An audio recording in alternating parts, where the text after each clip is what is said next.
right, here we go. All right, okay, we're gonna hop on in. First, I'll get you to make sure that you don't drown, but you're a lovebird, but you never know. All right, so now you go, when you step off, it's gonna be deep. You're like, woo! All right, so the first thing I want you to do is take a look down at the mirror. And actually, I want you to go underwater and make a funny face in the mirror. All right, so you just, so there was a little test involved in that you weren't aware of. Okay, swimmers that are comfortable in the water, that can breathe in any kind of condition, let air out right away. You held your breath. I do hold my breath. That is a huge aha right there. So and if we do that in swimming, if it's just a stopping of the flow, so it's not going in or out, you're just holding it. Even if you do that just for a very split second, it actually sends a panic button to your brain and says you need more air when you actually have a full tank. What you really need is more space. What more space is for that CO2 that's expanding. Okay. So the idea is there's 3 things involved in effective breathing. First of all, 4 things. A, don't choke on water. How do you do that? Let some out right away. Timing. Let it out right away. Velocity. Don't blow it out. Hum it out. With your nose and mouth. Swimming with your mouth open underwater. And then 3rd thing is volume. Don't dump the whole load. If you dump the whole load and you are in big trouble, there's a way. All right, so. And what I usually do, just so you know and that's wonderful, I usually take my big breath when I'm really calm and I do it and I just let it out slowly the whole time. But I usually don't breathe out of my nose and only through my mouth. Yeah. Plug it out, so I'll try. Try to get some out, yeah, but this time when you go down, let some air out and you'll be able to actually, A, go down, and B, make that funny face a little closer to you. Do you want me to get lower? Yeah. Okay, so you gotta let some air out. Yes. There we go.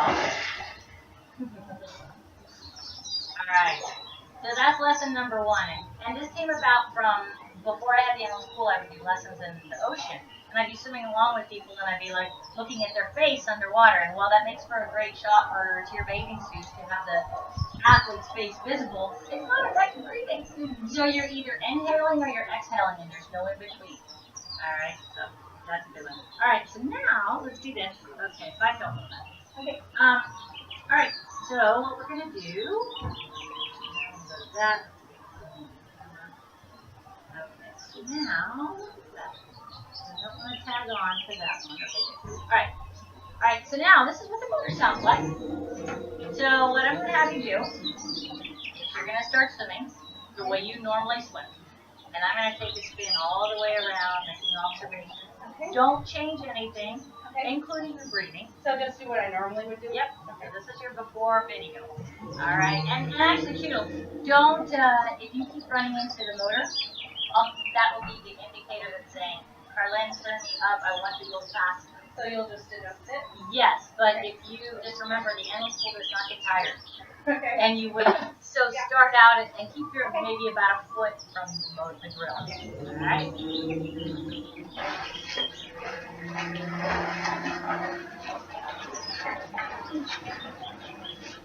Okay, so we got yourself in the pool. This is your before video. And so what we're going to have to do is we're going to have a lot of fun updating your surface. Now, first and foremost, okay, I want you to think of this animal pool, this motor, as a balance beam, right? And just think, for every action, there's equal and opposite reaction. Now, look what happens when you take a breath. And by the way, you need to be breathing more often than every 6. That's way too long. 4 to the max. So what we're seeing here is take a breath, and everything goes a bit longer. So looking at your hands, they're kind of right over your head. A better method would be reaching in the air, 800 times less dense than water. Alright, I also see a lot of tension in your neck and shoulders, and your hands coming into the center.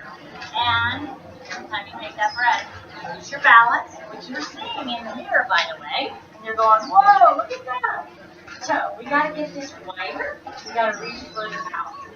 Now you're one of those people that have really good core control because you're not throwing out a whole lot of counterbalance when you get to those breaths. So your stomach and legs are doing a good job. Make sure you don't push over. You can be using to move forward. So, recommendation here, relax the hands, wider, especially when you take a breath. And we're going to work on doing some kind of a glide so you don't collapse on that arm. And then watch. Let's go like that. Well, that's going to hurt. All of that.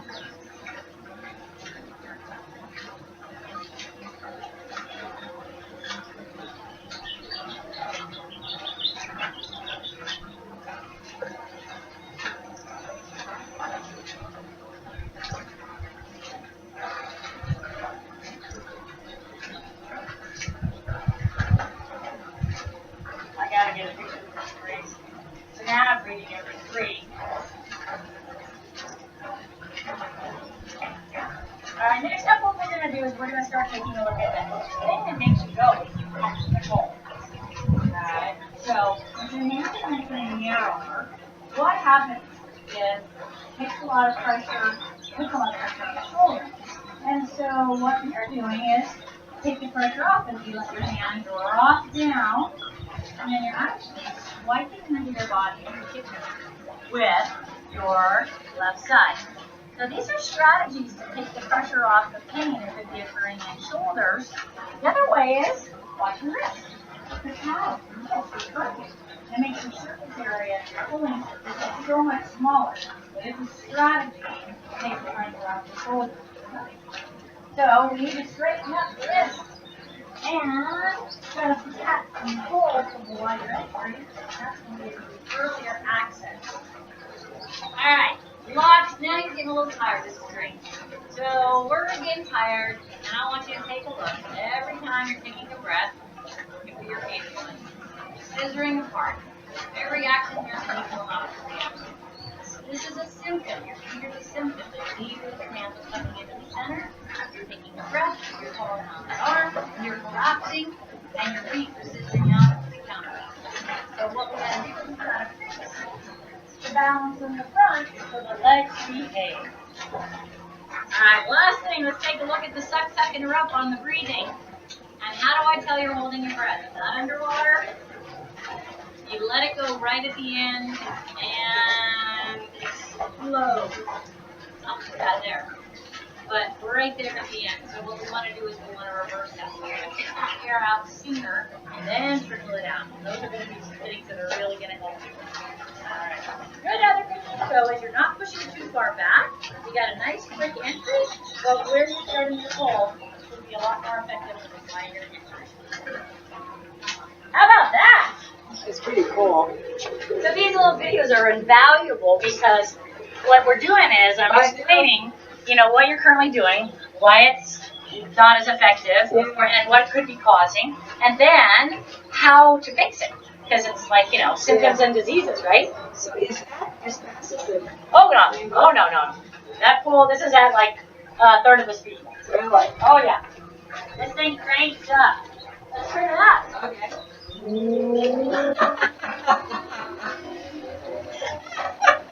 That's what happened. She got lighter though. Oh, Sorry, that was... I wanted to see how fast it would go. Yeah. And that's much faster than I normally swim. Okay, good, because it helped you break your streak down a little bit. And I swam 1.6 yesterday in the pool for an hour. Oh, good. I can feel my triceps from that. Okay. And I haven't really been swimming as much as I need to for where I'm at. But, Okay. so I only swam like 6 times. So that means all those 3 things that you said, which are kind of excuses, by the way. No. No, the reason is that it's like when people are tired, their true stroke shines through. That's what you want to see. And so you did a great job. So first of all, not a whole, okay, so your core is amazing. So Kelsie, I felt like I was all in. well, you were when you took a breath. So imagine that this, and I put all that on there on your videos. So I was filming about 9% of your with all the feedback on there. Right. So what you're looking at is a couple of really good things. First of all, your core is really good. Secondly, you're not getting stuck in the back. That's probably something that you've changed since we kind of talked about it. Now, what you are doing, though, is first of all, you went way too long without a breath. 6 is way too long. Yeah, I go 5 to 7 usually because I'm like I say, that the whole time. And just so you know, I was a lifeguard because I deep water. Really? To break my fear, I became a lifeguard. Oh, And so the only time I've ever gone down 15 feet is during the test. to get the breath. Right. So like even like this, when you say, hey, go down the bottom, I'm like, You did good. right? And then the whole time, like, Touching it. it was really, no, as I was swimming, because it was faster than I'm used to, and it was more out of breath. Like, not a panic, but like I had to maintain that Anxiety. anxiety to, not to like that I'm gonna like not be able to take a breath or not to get tired or anything, but my stroke is really meditative when I do it, and I know that I don't go as fast as I could because I'm really streamlined and like really take my time and take my 5 to 7 breaths and get my rhythm and do it in my comfort zone. And that was one of the things I was gonna, like obviously just because you can do a 90-minute Ironman swim, it's really laid back and kind of water. Is that maybe to work on the technique and get faster by every 3 breaths taking a stroke and like working your aerobic capacity more to go faster, or like to make up the 10 minutes that might change it? Okay. That race, would that matter? Well, first of all, if you are holding your breath, so you're denying your drain of oxygen for a certain period of time during that, then you were not trickling out your air the whole time. You actually waited until the end, dumped it, and then let go. So right there, that's sending a panic button to your brain. You might have made it work for you, but 6 or 7, going 6 that's hypoxic training. That's like, putting a snorkel on and putting a piece of tape on it and say, let's do without air.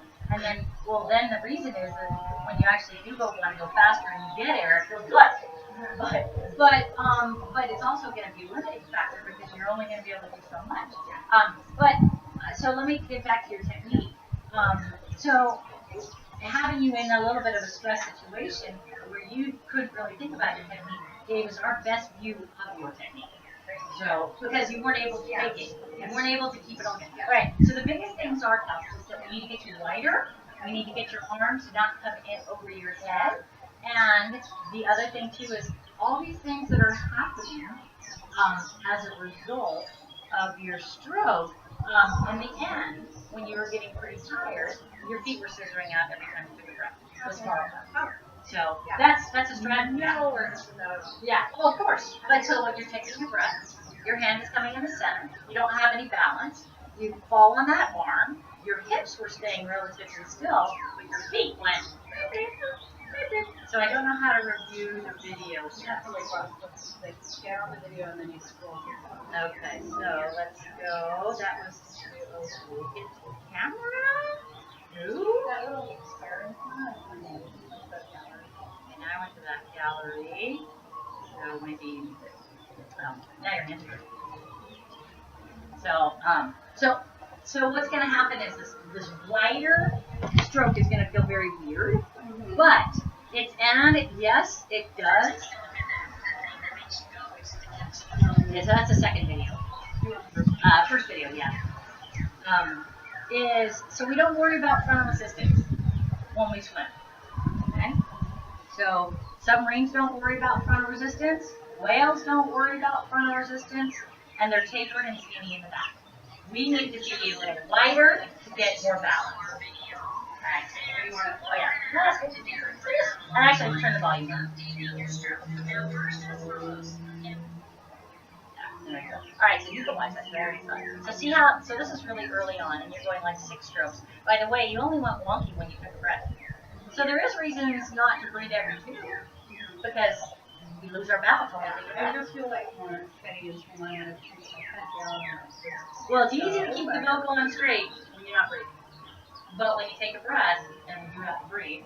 So keeping the legs straight, having the line your face, which I have practiced that since years ago when I first did that. Not here, but in the ocean, I do practice trying to plus, I have like a little catching here, so I try and find a position that's not. Well, okay, so let me give you an analysis of your stroke. So your hand's inner little, your hand is tight, your arm is tight. You put it in, it drives down, you go straight down, it puts pressure on the shoulder, and so you collapse under your body. Okay, so you're taking your paddle, and as a result of not being wider and being able to set up your catch and your power right away, you put stress and strain on your shoulder. Your brain says that hurts, so it does two things. Breaks the paddle, and you swipe under. Your left one goes completely under your body. Oh, yeah. Yeah, there we go. So why would anybody intuitively do that? They don't. They're doing it as a strategy to protect the shoulder. So it's not obviously effective swimming, but it's effective injury prevention and comfort. So basically, when you break the paddle, you make the surface very smaller, so therefore it doesn't create nearly as much force to move forward. But it also eliminates, like, you don't have a lot of what you could be using to go. So, and then let's see from this back. Yeah. It looks like I'm like. And you're really tight. No, your legs are fine. Your body position is awesome, and your kick is fine. But now, this is early on. And I don't usually kick when I'm in the ocean doing it. Like, I do just a little, but like this I had to kick to keep up with the. Alright, so now let's see if I can get you really forward. Okay, here we go. So you're really tight. When your hand is coming in, you're really tight. So that should be a reach, not a stab at the water. See, like that. So you could do some screenshots and see. Look at that, right there. Trying to reach. Yeah, like here. Look at that. You're putting your hand in over your head, but you're, like I said, you're doing great. But you're coming in over your head. Your hand's very tight. So what we want to do is we actually want to deactivate the tension in your hand by focusing on the wrist. You see right there, if you screenshot, you'll see the broken wrist and the swipe under the body. Broken wrist, swipe under the body. Now, I kind of sometimes swipe under the body. That was because of the broken wrist. It's a strategy to take the pressure off. See it from the back. So once you started getting more tired, you started breathing more often, which is what happens when you go for a long time in that breath. Then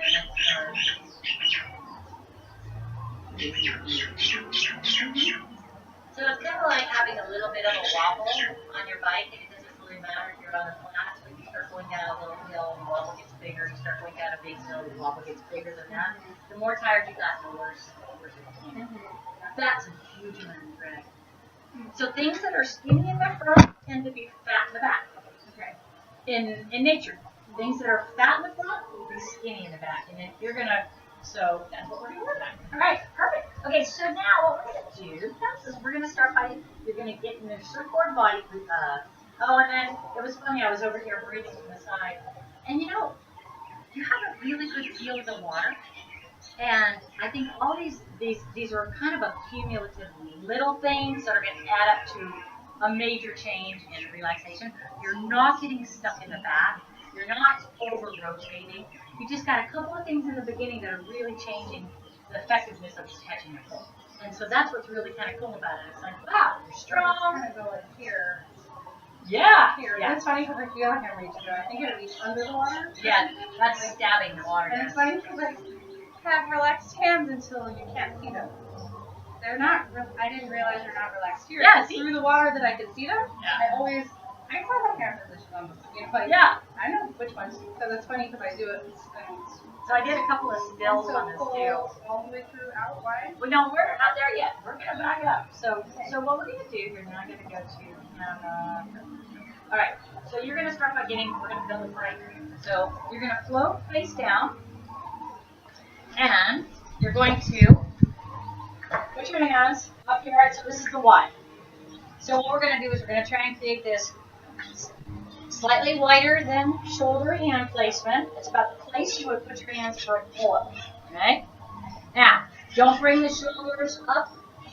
Shoulders are back and down just like in yoga. So swimming is very much like yoga in that regard, but not the breathing. We're going to do the same stuff for breathing. Okay. All right, important, have the elbows straight. All right, if we take our elbows and bend them in like this, just imagine we've just taken skis and we've just bent them in. So we need for this arm to reach out and straighten out. So, yeah, thumb down. So look at thumb down, that's your paddle going in sideways. But no, we're not there yet. We're going to float. Yeah. So you're just going to float and trickle out your hair and relax. If your legs start to sink, go ahead and kick. Just a little bit, but just think floppy feet. All right, relax your shoulders. Nice.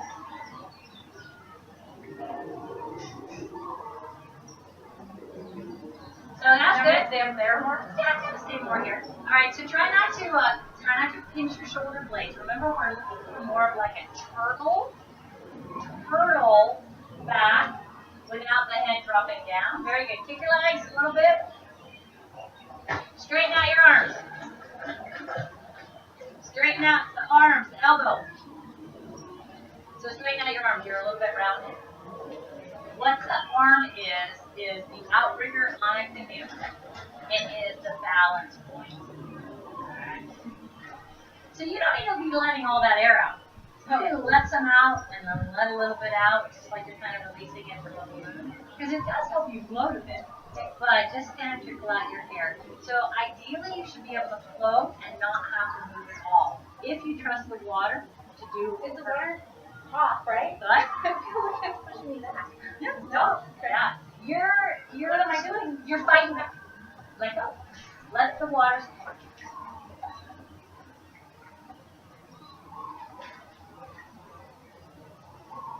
See, you're pitching your back. That's better. All right, do this. Try a contrast where you actually pitch your back and then you let it go. So yeah, now your hands are a little wide and your elbows still bent. So you're kind of doing almost like what they do Egyptian and yoga. You want them out like a Y. Balance. And ideally we should start on the surface, not coming up to the surface and then falling. There we go. Alright.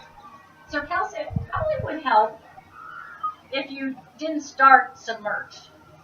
Like you're starting a foot below the water, coming to the surface, and by that time, With a big breath. yeah, you should be able to just relax. So just start right there, get your arms out. There we go, straighten them out. There you go. That's it. That's it. So, see, that was it. Yeah. And the kick is just simply a toe tapping, flick your ankle thing. It's not a straight knee, straight leg kick, and you're just kind of floating, all right? All right, so here's what we're going to do. So I want you to float again, and then I want you to contrast two things. I haven't seen you do this yet. I want you to actually get that flow going, and then I want you to push your head down on purpose, see what it does, and then bring it back to neutral, and then pull your scapula back and pinch it, and then round it forward. So these are the two common things that add tension. Tension is what makes people safe. There we go. See? Look at that. Your hips sank, your legs sank. And then the head down below the surface. See? See? So when you started pinching your shoulders flat back, you arched your back just like we did over there, and then your legs started sinking, and as soon as those started in that trajectory, you were done. So, did you do the head down one yet? I tried. Okay. Alright. So those are the two big ones. Alright. So now, what we're going to do, we are going to throw everything together. Alright. So Kelsie, what we're going to do, I call this the surfboard body balance trick. You're going to float, find your balance, and relax. You give the job to floating to the water. You don't need to do it. You're going to swim with a nice, wide reaching. You're going to be reaching through the air to a spot here and here. Okay. All right? The shoulders are going to stay relaxed and detached. And now, if you are not wide enough, I will lift your arm. Okay. And that means don't stop, but it means your next pull the wider. Now keep in mind, the reach and the entry is the only thing wide. After that, the paddle, your arm, is going to pull alongside your body. Not under your body, but alongside your body. So it's a V-like hand entry and a V-like pull. And the back is relatively flat. Alright? So you're going to float for 5 seconds, and then I'm going to turn you up. Alright? And so this will feel really weird. Okay. Right? Sometime again. There you go. So funny to pop like a little person.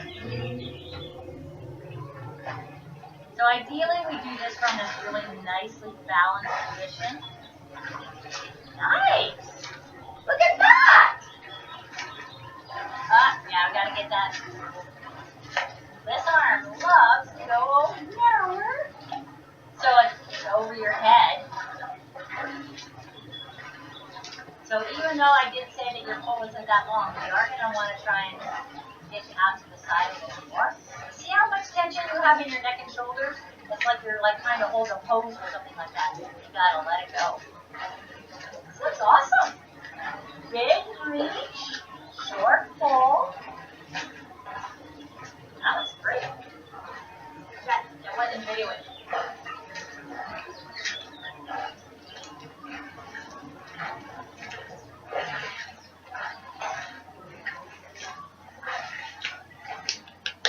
How'd that feel? Right? Yeah? It was okay. It was, I felt like it was Yeah. straight out, But you can see it didn't hurt from my here, shoulder at all. right? Yeah. Alright, so let's film that one again. Only because, it stopped for some reason, or maybe It might be because it's getting low on memory. let's see. I don't know. Was I filming you? There is not enough space in your device. Yeah. Alright. Alrighty, so Here, give it to me. Here we go. Oh. you know what though? There's yeah. So good. So at least I was filming the part that the talking part. Yes. And then while you were doing it. So Kelsie, that was awesome. We still have a little bit of your Did you see me? Like, I was just trying to adjust, and I felt it. I tried to fix it and tried yeah. Well, you know what? When I look at your traps, Yeah. that means that you're swimming because you're not using the line. So whenever I see somebody that is swimming a lot and they're like that, I'm like, ooh, just wait till you get to figure out how to do it. Yeah. And it's kind of funny because I haven't been swimming. Like, the last time I swam in the ocean was only last year. You're I kidding! swam 6 times since then. Like, this is twice like for an perfect hour. timing, though. Yeah. So like because my swim is not Right. for me because I didn't do it. So Yeah, but if you I know what? We was want to really get you to hard- do it and have a good swim. I'm gonna go to the bathroom. Okay. And you can release some stuff.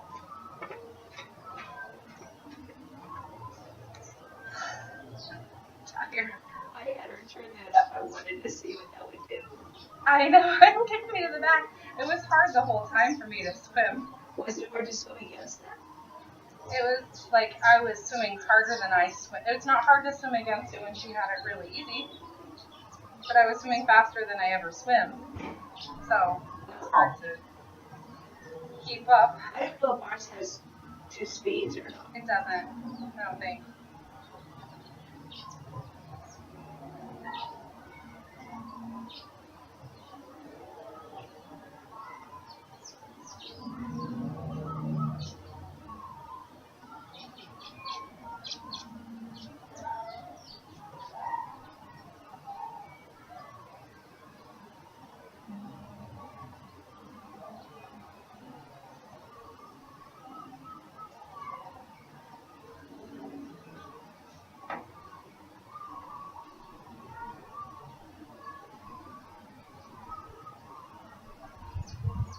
What's the water temperature?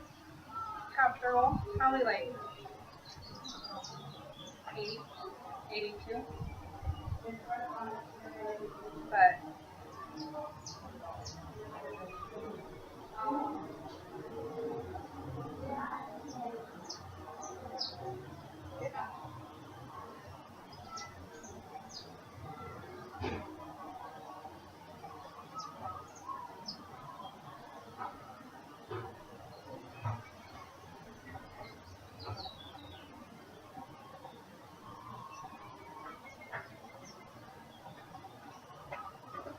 Kelsie, that was really, really good.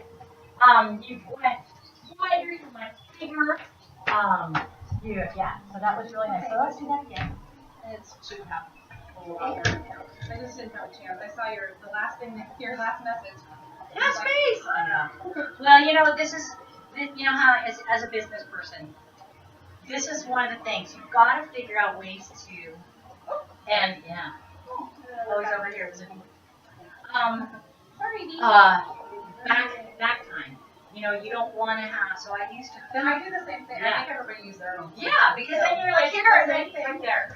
And it makes it so much easier. The other thing I do is a memory card, and I have a regular camera, but I can film so much more. I know that I'm not gonna have to email every single thing to that person. Absolutely. No, I totally get it. I just didn't realize, like, Yeah. with all, I didn't even, Yeah. thank you so much for fitting us in. Because, Yeah. like, I know you got a busy day. All right, so let's do that again. Okay. All right. Arms, Yeah. So, but really, what we're gonna focus on is relaxation. All right.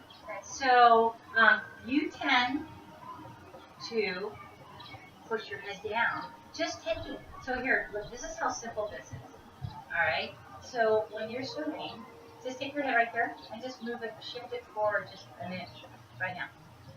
Okay, see immediately you pull your shoulder blades back and you activate your trap. And a subtle little inch changes everything. Now you've got these guys pulled back like that, wearing a tight sweater. You can't reach like you want to because it's all hindered. So it's more about just relaxing, letting the head, and then letting the shoulders drop. The arms are what's swimming, not the neck and shoulders. Swimmers aren't using their shoulders. They're stabilizing, but they're not using the shoulders for power. All right, so let's do that again. So float, find your balance. All right. So I'm going to film this with my camera this time. I don't want to get a little bit more. All right, hold on. So, Kels, hold on a second. All right, let's do it again. All right, get a breath. All right, we got Kelsie in the pool from Trunk Trainers. She's got an Ironman spot, so we're working on our technique. So we're starting with a surfboard body balance drill, setting the frame of the stroke. And the big part that we're working on right here is making sure that she's nice and relaxed. A subtle little extra push of the head down can actually create all this neck and shoulder tension, and that impacts the reach and the start of the extra pull. So, all right, we're going a little bit faster. So already what we've done is gotten her to uncross with coming in the center. And now this could be a tad bit too wide. So we've got a wide reach and a wide pull, kind of like you're on a wide surfboard. Well, in our case, the surfboard starts out wide, but then, there you go, then it pulls along the side of the body. So it's a V-like hand entry and a V-like pull. The widest part is the reach or the entry, and then from there on, you tuck it alongside the body. Pretty nice. Great core control. Head position was awesome. But still just a little bit on the wide. So we want to go wide and then along the body. Aloha from Coach Karlyn.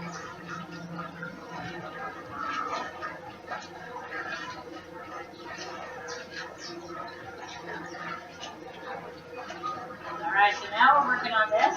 Nice. Much better awareness on the neck and shoulder. I can see that you really let go of the tension. Now, here's what we got to do on the wider entry. So first of all, it's funny.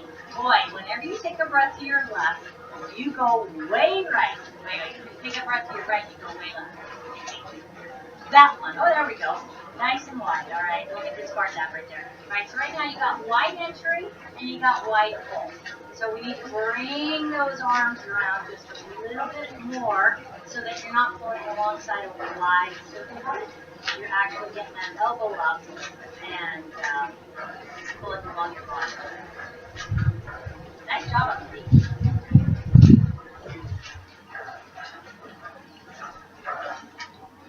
So tell us how that feels. Way easier. Way easier! Yeah. All right. Well, so okay, I'm gonna get nitpicky here. All right, your reach is freaking awesome. Your hand entry is right where it needs to go. Oops, I think we just lost my hand. But that's okay. I didn't have to whack you one time. Now, so there's two types of pulls, and I got to tell you that one you're doing is better than the old one where you came into the pull. Yeah. Right. So as you are here, you're reaching wide and you're pulling wide. Okay. And what we want to do is reach wide, pull along the side. Alright, so this is now where we're going to start getting into that catch. The hands out here. The elbow now is in a position where you can access the pull. And that now, so look, now, I'm going to put it over here and do this in front of this. Woohoo! Alright, so we're looking for a wide hand entry. About the same place as a pull-up, all right? Too wide, not good. Just inside the shoulders, not good either. And what's also kind of very interesting is it actually never stays this wide because it's a long axis stroke. And at the moment that you lean on it, it's going to actually draw in right off your body. So a V will actually turn into more of an H, and an H stroke will turn into an I. So we want the V and H. Now, once we get this nicely set up, we want to get our hands on top of that box. We like to call it the box crusher. So see how easy it is to get into this position. Oh, we got you in the background there. Very nice and easy. Put your hands in just a little bit narrower. Not easy to get to. So what people will end up doing if their hands are a little bit too narrow is they'll go down first and then get a catch. So you wasted all that time and put a lot of pressure and a lot of frontal drag on the arms. Wide goes to here. Now notice my hand is now not wider than my shoulder like it was before. So it started out over here. You go to set up the catch, it's actually kind of this diamond. And then from this diamond point, it's actually going to come alongside the body. So this is turning into this. So Kelsie, now what you're doing right now is, first of all, you got the nice big reach, the big ugly swimming. Love it. But your hand is entering here, and it's pulling out here on a wide surfboard. We want the surfboard to be wide to begin with, and then kind of taper in towards our waist. So I hope that explains that. So we want it wide, puts a lot of pressure on the shoulders, a lot of tension back here. But wide to V narrow is going to be the big thing. All right, so let's try that. So it's a better than, and we're going to revisit that. So start by floating. You know, the reason why I like this floating is it's just every time you've done it, you've got more relaxed, more comfortable with that, and you're like, oh, I don't have to work so hard to float. Right? And then when you go, so watching your front mirrors, you're looking for a diamond, as opposed to a hand way out here. And that whole time, I think the reason my head was dropping too much, I was looking at the bottom mirror the whole time, that's why. That would be very Because I don't normally look down there. Yeah, there's not really anything to look at down there. Okay. Okay, there you go, Mr. B. I don't know what. All right, so float again. So just relax that head. That's perfect. Do a little Stevie Wonder. Shake your head loose very carefully. Nice. All right. So this is great self-awareness. And the mirrors really help because you're going, okay, I'm doing it. Whoa!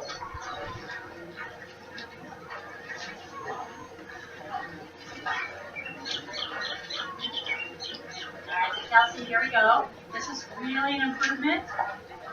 You want to get that hand nice and big on the reed. Great. Now we're getting to work on the catch, the bendy part. I do recommend that you go some over some coral reefs. Let's go to the king campsite and realize, wow, get the elbow up in that position to get the power to actually just float it up. It's not like an adduction of the elbow and the shoulder. Really nice. Now it says, can I record video? I'm done too. Now you're like, I wonder what I do. We come do a lesson. So what's funny is this is like Johnny Weissmuller, Yuka old style swimming. It's nothing. This is not rocket science. It's basically that all the science that's ever been involved in swimming has kind of sent us the wrong way. And this is just rolling back to kind of what people intuitively did when nobody was telling them what they were doing. And it's undoing all the, the programming. I went to a speech you gave once at Fireworks. Pardon? I went and heard you speak one time at Fireworks. It must have been 10 years ago. Very cool, yeah. And I remember you saying many of the things you're saying today. Yeah, it hasn't really changed. That was really good. So kind of being aware, okay, bring it alongside. All right. Now my phone just ran out. It's okay. We're good. Okay, so what happens though when we're working on technique is you end up holding your breath. But that's okay. I kept like trying. It's like those things, like once you get off breath in your arms, yeah. So No, you're working through all of the different things you said. Well, what you can think about breathing. They're two separate things. Yeah. One's left brain, one's right brain, maybe, I don't know. But if you focus on the breathing, you really can't think about the technique. Yeah. And if you're working on the technique, you're really holding your breath because you're not thinking here. Yeah. So don't worry. The breathing thing is its entity on its own. So in other words, when you're warming up, I would say, focus on the breath, focus on the breath, focus on the breath, focus on the breath. Okay, good. Got the breath down. Now let's throw some elements in there. You think like every 3 breaths or so, like when you're practicing it? It's whatever's kind of comfortable. No more than 4. Because that's as aerobically fit as you are, it's not going to help you. 2 is too often, and you see a lot of people, like if you swim with Steve, he's telling people to breathe with every 2. Well, first of all, if you need that kind of air, you should be taking it, but know that a breaststroke, especially when you breathe to the left and your right lets to come in, that's when you lose your balance. And if every time you breathe, your feet scissor out to counterbalance, and you're breathing 50% of the time, you go to the Ironman buoy, you're going to be breathing 2,000 times, you're going to have 2,000 foot scissors, and you're going to be swimming a lot harder than you have to. So breathing every third eliminates a third of your breath right there. But you can mix it up. It's not static. If you need to go 3s, 2s, 4s, Yeah, mix it up. but 3s, 2s, 4s, we're not 5, 7. Not 5, 7. They're not unless you have. Good idea. All right. So here's some playtime. This is fun. All right. So you've come along right away to that big routine stroke. So what I want to do is I want you to let's just get your camera over here. Yeah, but yours is out of. No, I believe it. No, mine again. No. Shut down. When you Not enough storage on SD card. Oh. Default storage. Okay. That's okay. Okay. We'll bring this in. Yeah. Actually, we should bring. Let me, yeah. Can you just Put it right here. set it here? Yeah. And then obviously, we'll drop this in. Yeah. Now is there a camera in the back? Yeah. Yeah. All right. This works. Let's make sure we can see. Okay. Maybe tip it down just a little. Yeah. Tip it down. I gotta see what my. Yeah, that's good. Yeah. Alright. What we're going to do. So, the things that we've worked on here are, and then we're going to play with some other things that we don't do, but this would be helpful for you as an instructor. Okay. Alright. So, first of all, I want you to go with your nice big wider stroke. And you've been now tracking it in. I want you to, this time, I want you to go back out to the bit wider one. Okay. Alright? So, you're going to be playing with the pole. And then I want you to come under, go right, and then go back to the right, yeah, the V, all right? And then stop. Current stays the same. You change.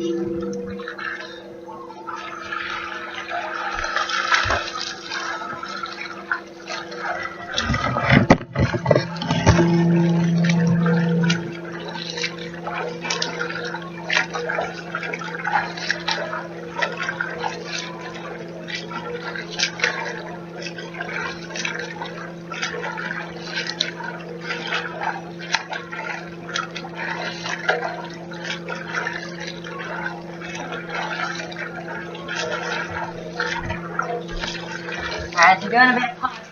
All this is really is feeling different things. Self-awareness. You might take the mirror.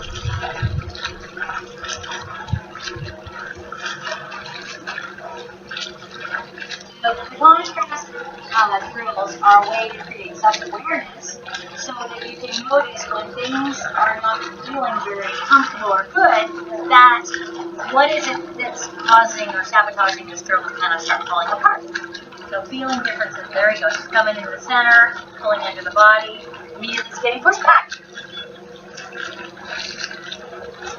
Whoa, there we go. Now she's going wider.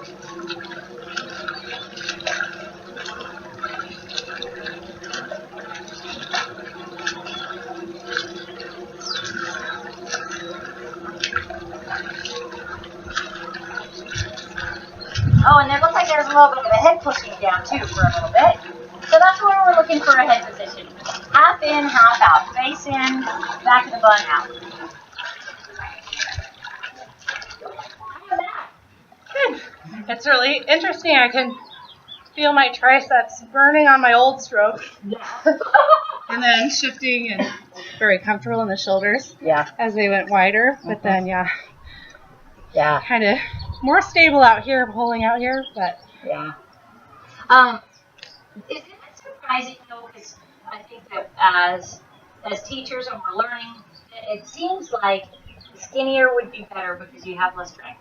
yeah, they And always then say long, skinny boats way long- faster than a short, fat boat. Actually, that's no pro's fault, and it's actually the the longer the hole, the more potential for speed. But what's the motor on your boat? You are the motor. Yeah. And when you're using, like when I push off the wall in a pool, I'm using the wall. That wall, everybody gets equal positive. But when I come into my own power, I gotta keep my balance first. Yeah. Because if I lose my balance, it's like you could be the most awesome bike rider in the world, riding a $20,000 bike, but if you've fallen, it doesn't matter. You're on the ground. So that's the big thing. All right, now let's try this. So we worked on the reach. So this time what I want you to do, I want you to do a big reaching stroke with a quick release ball. And then I want you to come in little. And then I want you to go wider and then narrower. All right? Okay. And then always fix it, going back to wider.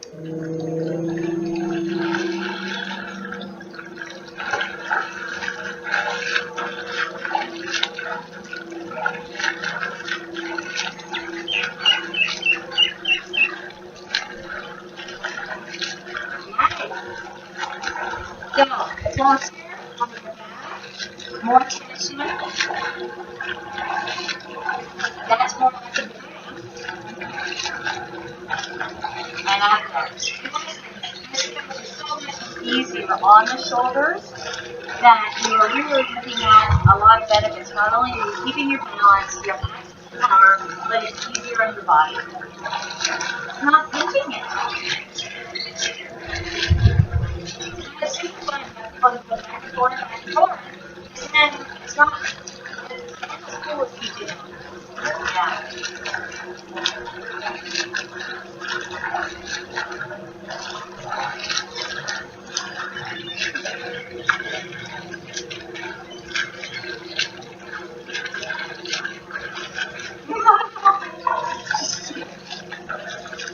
And what we're not seeing, and we're seeing are being pushed back, what we're not seeing is the F-drop, that same speed, which becomes very helpful.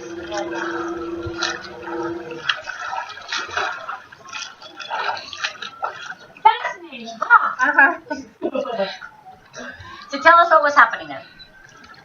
So this didn't feel as efficient, much choppier and not as smooth, like you're trying to keep up. Yeah. Instead of being able to reach and relax Yeah.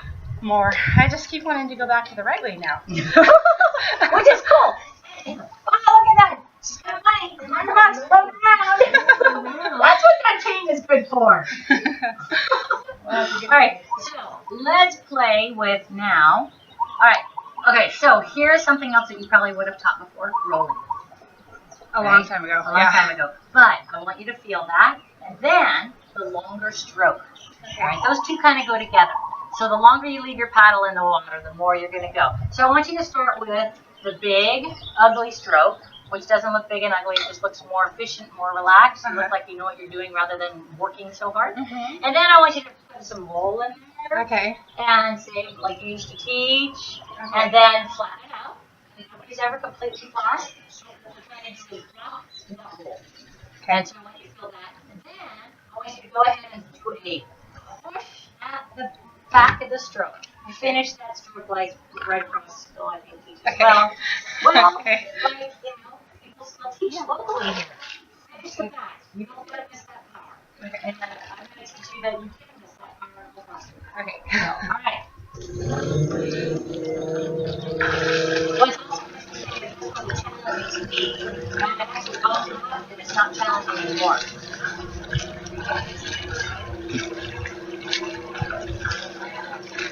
So, there's the rolling. And actually, I remember telling something like this.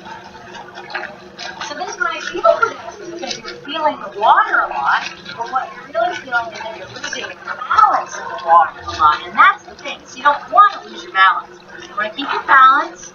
Perfect example is when you look at a stand-up paddleboard. And stand-up paddlers are not side to side like that. They're square and hip width. For that very same reason is you need to have balance. Okay, there goes the long pole. I don't even have to, I can just hear it. There's a long pole, look at the back, makes the shoulders roll. So why don't we want to go in the back of the stroke? Well, this is a pull any further past your chest and it turns into a push. So think front wheel drive as opposed to rear wheel drive.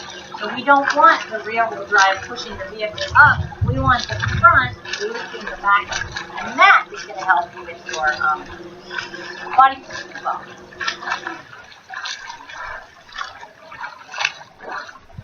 Cool. Yeah. I'm so glad we got that under camera. That is I've seen so that much harder to do that and stay in the same. It's like you stay in the same place. Yeah. It's so like triple the work. But I remember that's how you used to swim like that. Yeah. I remember That's watching definitely you. how I I used to swim. was watching you come in at the famous swimming and I'd be like, and then I'm watching you teach people and I'm like, well, she's practicing the same stuff. And she's seen herself swim. So basically, you're that person that's all over the shop, you know? And then it's subtle, simple. Mm-hmm.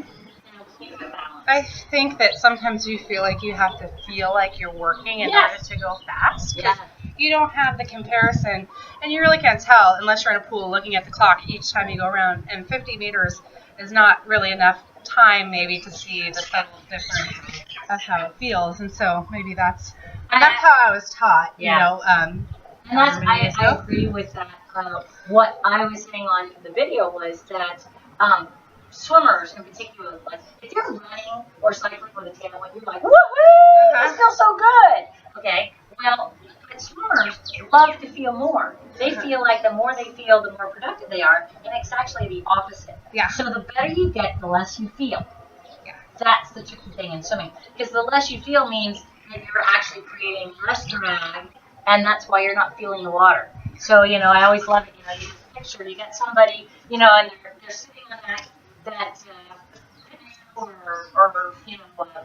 kayak, and they're just perched, and you're just dipping the paddle in and dipping the paddle in, and the boat is staying so nice and easy and effortless. That's what a good swimmer's doing. The boat's going to move a little bit, not too much. The paddle dips in, but it gets out before it gets done. What about the pushes back? Waste of time. It felt like it wasn't getting me any further, but it was a lot more effort. And it was causing you and to I can feel it so much more because my triceps are tired from yesterday. So like maybe I wouldn't notice if I'm fresh on a swim and I'm just starting out. But now I can see the muscles that are being used that don't really necessarily need to be activated as much. Yeah. They can be used still, but not like, Yeah, because I still feel like I still do a lot of tricep stuff, but I remember as a kid that I could barely even lift my arms up to wash my hair because everything was that finish in the back of that stroke. And we were actually taught to like flick water over the backside, and I still come across people that are taught that. And as a matter of fact, if you pick up a triathlete magazine or any of those things, even the swimming experts are saying you don't want to miss that power of the pull. Well, that is powerful, and I don't disagree with that. But the problem is, there's right after all that power, there's deceleration. And that deceleration is what makes people love it so much, because now when they get going feel like again, they're going again. they're going. Yeah. And so they love that surge, but that surge is just an indicator that you've slowed down. Yeah. Yeah. And what's really cool about the endless pool is as you're getting to experiment with all these different things, that there's no wrong way to swim really, but there's more efficient ways. This is a balance beam. For every action, there's an equal and opposite reaction. You start losing your balance all over the place. All right, so let's swim a little bit easy just right now. And now, last thing, Kelsie, I want to watch out for your hands. So I'm like, Can you see me in this? Yeah. If you put your paddle in thumb down, or even like that, it's going to go somewhere, or you've got to turn it over. Mm-hmm.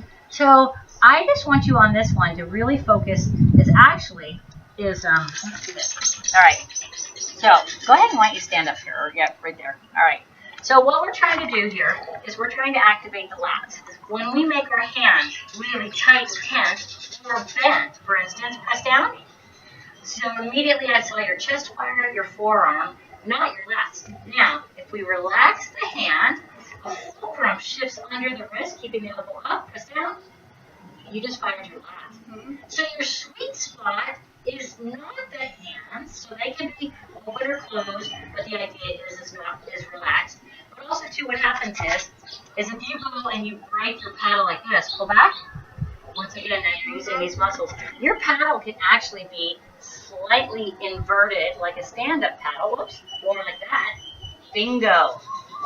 So how you put your hand in is super important. But no, it's relaxed, and on the reach, a slightly pinky orientation is going to be a lot better than a thumb pitch or a claw. So what I want you to do is just I want you to think about it. And if you relax your fingers, you will catch with your wrist. If you make your fingers tight, then you will catch with your fingers, and then that's going to roll right up into these muscles. What we're trying to do is trying to get the underside to get the last. All right? So play with your hands. Tighten them. Bring the thumb in. Pull the thumb away. Simple pulling the thumb away is a helpful way to get it. All right? So tight, relax. Oh, wait. And Kels, also, too, do broken wrists. Okay, purposely break your wrist. Some coaches say you want to go over the barrel to set your catch. Well, you'll set your catch, but you can also internally rotate, tearing up your rotator cuff, as well as limiting the surface area, because the moment you break your wrist, you went from this surface area to the surface area, the length of your hand. Okay. So break it on purpose, and then reset. And by the way, that's a great way to calibrate your wrist, finding your wrist.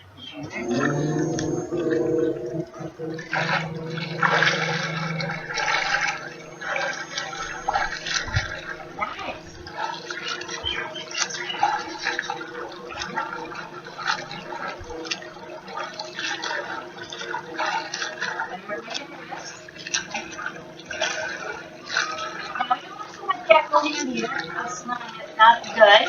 It's tension. So if we relax the hand tension, we find our wrist.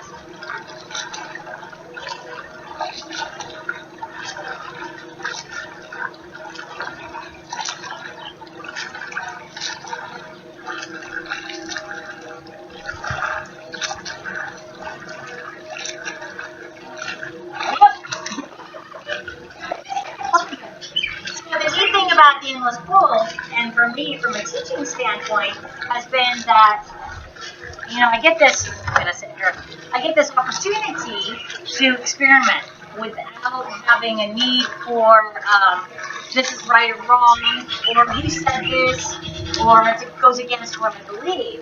And so the endless pool being this unbiased teaching tool has taught me so much more about my swimming, and then more importantly, how it can help other people. And that's really interesting because most people don't have access to something like this.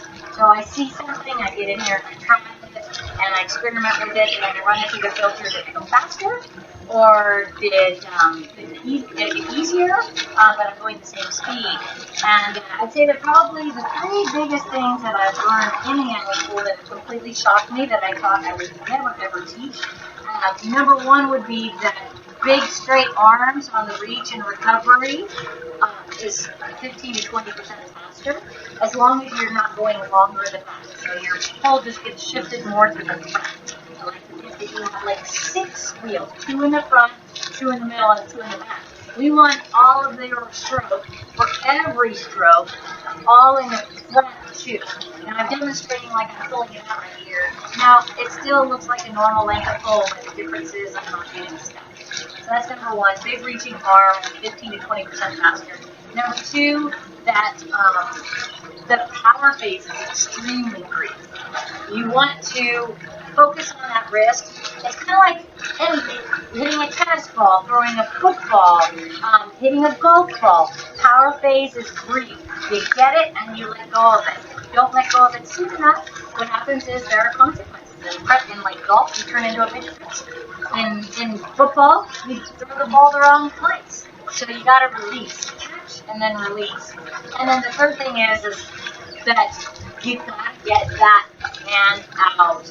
Not in a cat walking in water ways where you're trying to pull the arm out of the armpit. But you've got to bring that into a sweep, relax and release, and bring it into the recovery. Because the longer your pull goes back, the more it's going to sabotage the front. And the front is what's setting up the catch and making you go. So, quick release, big arm swing, probably, and a short free power. And of course, we just go straight in. Alright, so that was fun. So I just did a big old long talk about the 3 things I've learned and why the animal school is so effective for teaching. Okay. Yeah. Wonderful. So what was going on with you? Yeah, you're so funny. I was just talking and you just keep going. Well, it's really just I've never thought about that part ever. Yeah. It's never been brought up. Yay! So that's really, that's cool. And every time I would tip my hand, my shoulder, the little thing goes away. So many really good things to work on. I know I'm gonna, pick one, work on it because it's hard. It's surprising. I was thinking it's amazing I'm even breathing here. I know. I'm thinking of so many different things. It's very true. And that is, you pick 1 or 2 things. I would say, and Kelsie, what's cool about your stroke is not once have we had to eliminate this going too far back.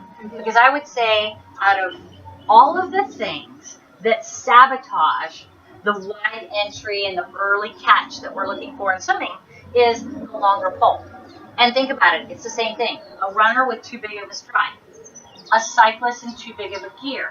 Anything that has too much will bog you down and sell out other aspects. And in this case, the aspect is that if you leave your paddle, your boat's going to go that direction, your hand's going to come into counterbalance, you're not going to be able to set up the catch, that'll lay catch, and then it just keeps repeating itself. So we want to prevent that. So now, quick release does not mean pull your arm out at your armpit. It just means try and sweep it out more along to the side than trying to go back and then up. So, all right, so let's do amnesia drill.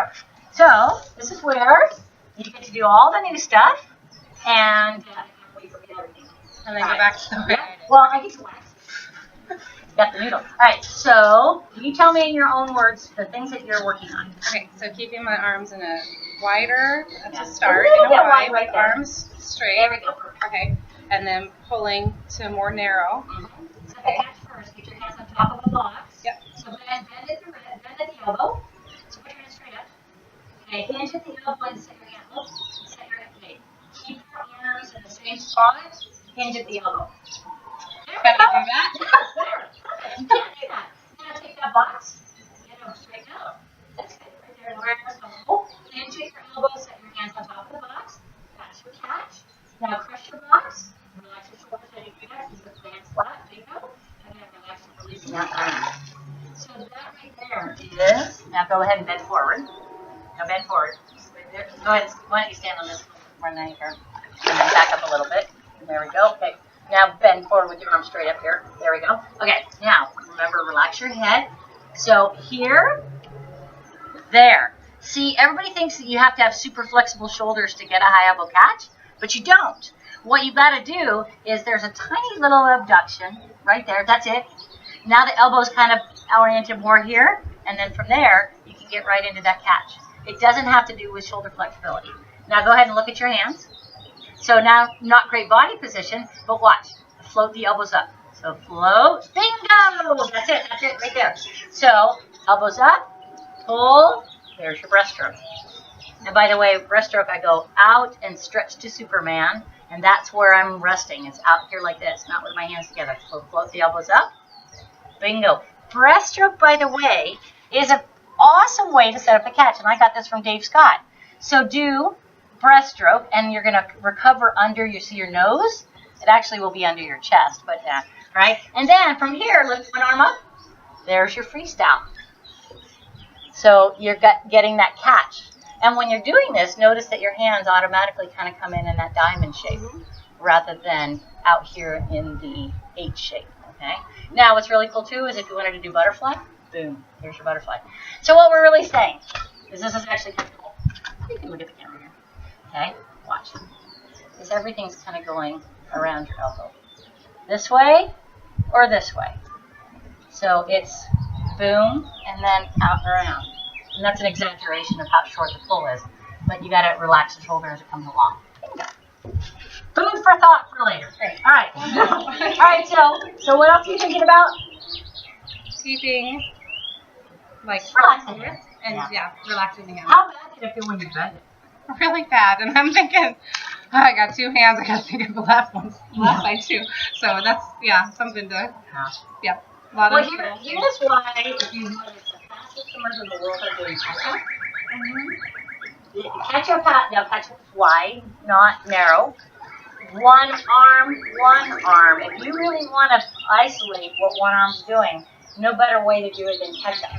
But the way to do catch-up is you got to do that quick release, because the longer you go back, the less you're going to hold that arm, so you're going to get started. So the trick to do catch-up is wide and quick release.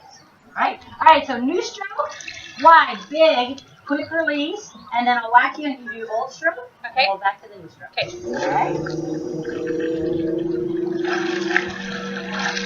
So obviously Kelsie's really coachable, as typical of coaches.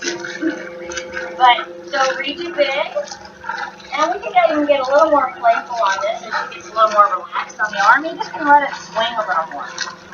But see how much more balance this is? Supporting the breath.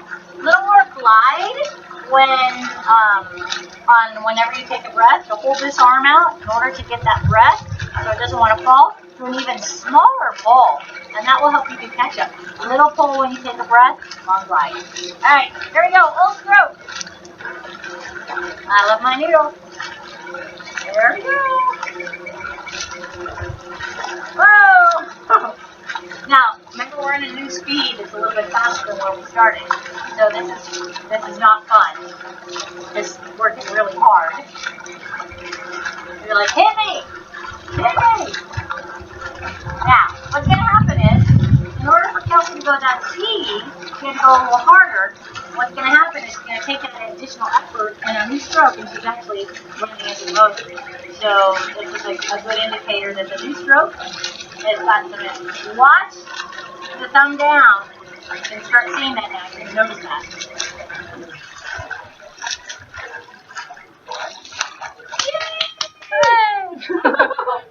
Well, what do you think?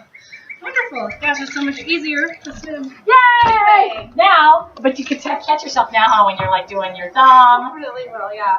Yeah, and I think it was more on your left side than your right side.